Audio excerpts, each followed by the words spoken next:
So what we're going to do now is we're just going to get an image that we got off the internet and put it into our Max scene, and we will, we'll put it in the Max, and then we'll put it on a planar object which we can use as a reference and trace. So without further ado, let's open up the material editor. Actually, let's take a look at the image first. I downloaded this bad boy for our classroom. It's in the announcements.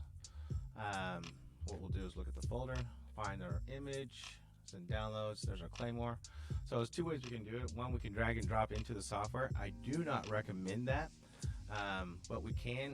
One way, an easy way to do this, if we build a planar object, and I don't really know the actual resolution of my image. It may be square, it may be not, but I'm not sure, but I can make it work. I can grab and drag and drop it onto a planar object, and it'll give us that, and that's pretty close to what we want. Notice the resolution of the actual image itself is really bad in 3ds Max. It's not really good with the rendering in real time. It never has been.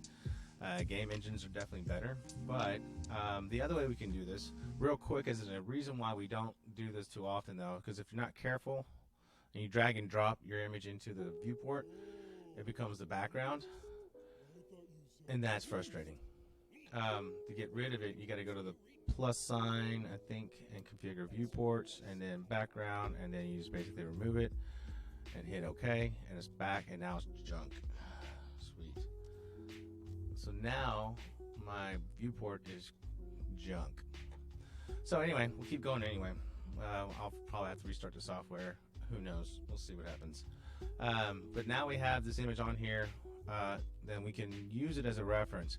If, however, you want to do something different, what you can do is open up the material editor, where actually surfaces and maps will be held, and we'll go over this in a few classes.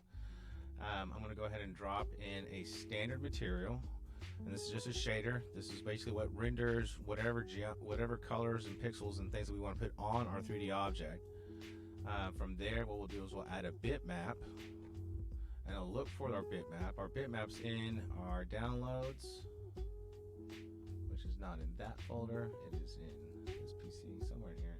Downloads, Claymore, and there's our bitmap. If I double click on this flag, it'll give me all the options over here. If I double click on this banner, it'll give me the options over here.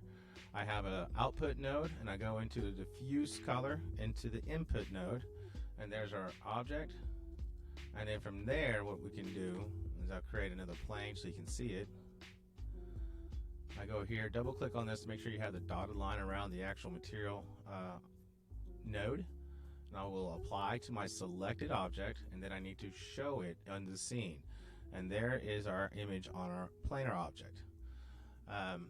Later on we'll get to a point where we'll fix the actual object, but at the moment, if it's scaled wrong, you can just kind of scale it into place and kind of get the actual scale you want. What we're going to be using in another, probably maybe next class, class 3, will be this UV, not the UV unwrap, we'll get to that one, but first off we're going to use the UV map modifier, and here we can actually use